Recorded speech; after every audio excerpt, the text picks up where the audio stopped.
Shalom. Perenungan kita hari ini akan kita baca dari Injil Markus pasal 5 ayat 35 sampai 42. Namun saya hanya membaca di Markus pasal 5 ayat 41, demikian dituliskannya. Lalu dipegangnya tangan anak itu, katanya kepadanya, Talita kum, yang berarti, hai anak, aku berkata kepadamu, bangunlah. Amin. Demikianlah pembacaan firman Tuhan, kiranya memberkati setiap kita semuanya. Mari kita akan berdoa sebelum mendengar, belajar bersama-sama kebenaran firman Tuhan. Tuhan, Engkaulah kekuatan hidup kami. Kiranya firman-Mu hari ini memberkati kami semua dan memulihkan setiap kehidupan kami. Di dalam nama Tuhan Yesus Kristus. Amin. Para sahabat inspirasi, setiap orang pernah mengalami masa-masa yang disebut dengan mati semangat. Yaitu ada yang kehilangan harapan karena masalah keluarga yang bertubi-tubi. Tekanan ekonomi yang terus menghimpitnya. Kegagalan demi kegagalan yang muncul. Penyakit yang tidak pernah kunjung sembuh. Atau pelayanan yang terasa berat di depan. Secara fisik kita masih hidup, tetapi hati terasa lemah dan tidak ada dayanya sama sekali.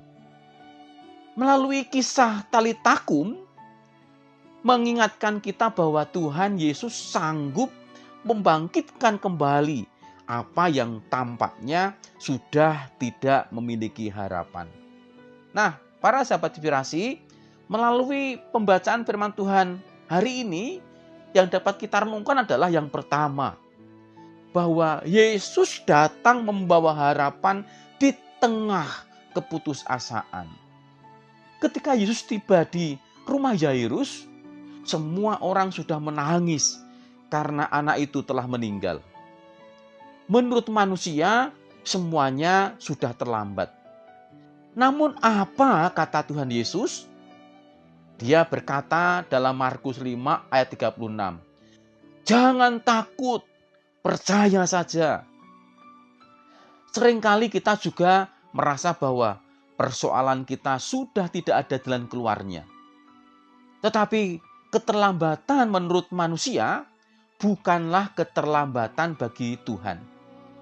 Karena Dia selalu bekerja pada waktunya yang sempurna. Yang kedua adalah bahwa kuasa firman Tuhan itu membangkitkan. Di dalam firman Tuhan hari ini, Tuhan Yesus hanya mengucapkan dua kata, yaitu kata Talita dan kum. Artinya, hai anak, aku berkata kepadamu, bangunlah. Para sahabat inspirasi, tidak ada usaha manusia yang dapat membangkitkan anak itu. Hanya firman Yesus yang memberikan kehidupan.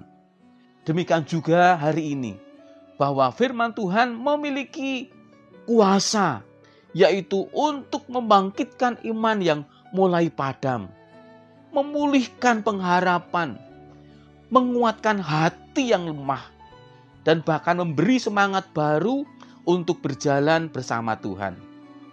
Firman Tuhan tidak pernah kehilangan kuasa ketika kita memberi hidup sepenuhnya kepada Tuhan. Yang ketiga adalah mari bangkit dan melangkah bersama Tuhan.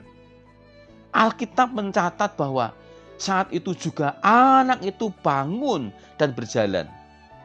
Para sahabat inspirasi, kebangkitan selalu diikuti dengan sebuah tindakan. Tuhan tidak hanya ingin kita dipulihkan, tetapi juga kembali hidup baginya, melayaninya, dan bahkan menjadi berkat bagi orang lain. Mungkin hari ini Tuhan sedang berkata kepada kita, bangkit dari rasa takutmu, bangkit dari kecewamu, bangkit dari kemalasan rohanimu, bangkit dan berjalan bersamaku. Itu yang Tuhan katakan kepada kita hari ini. Apa yang menjadi kelemahan kita? Apa yang menjadi kekecewaan kita? Mari berjalan dengan Tuhan karena Dia berkata, bangkitlah kepada kita hari ini. Kalau kita membayangkan pada suatu ketika ponsel kita mati karena kehabisan baterai, tidak dapat digunakan lagi. Meskipun masih dalam kondisi baik, maka karena baterainya habis, tidak mungkin bisa dipakai lagi. Walaupun itu masih baru. Namun setelah dihubungkan dengan sumber listrik, ponsel itu terisi baterai dan kemudian kembali berfungsi. Demikian juga hidup kita. Ketika kita kembali terhubung dengan Tuhan, kita kembali ada hubungan yang erat dengan Tuhan, melalui doa dan firman-Nya, Dialah yang akan memperbarui kekuatan kita dan semangat kita, sehingga kita dapat menjalani kehidupan sesuai dengan kehendak-Nya. Nah, maka para sahabat inspirasi, kata tali takum bukan hanya kisah tentang seorang anak yang dibangkitkan 2000 tahun yang lalu. Itu juga merupakan panggilan Tuhan bagi setiap orang yang percaya kepadanya hari ini. Apapun keadaan yang sedang melemahkan hati kita, Yesus berkata kepada kita semuanya, bangkitlah. Nah, maka para sahabat inspirasi, percayalah, Tuhan sanggup mengubahkan keputusasaan menjadi pengharapan, kelemahan menjadi kekuatan, dan kesedihan menjadi sukacita. Amin. Kiranya berkat firman Tuhan hari ini memberkati kita semuanya. Mari kita akan berdoa. Tuhan Yesus, kami bersyukur dan berterima kasih karena Engkau adalah sumber kehidupan dan pengharapan kami saat ini ya Tuhan.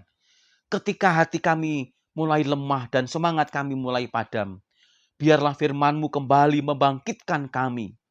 Tuhan Yesus, tolong kami untuk bangkit dari setiap ketakutan, kekecewaan, keputusasaan, lalu hidup setia mengikut Engkau ya Tuhan setiap hari.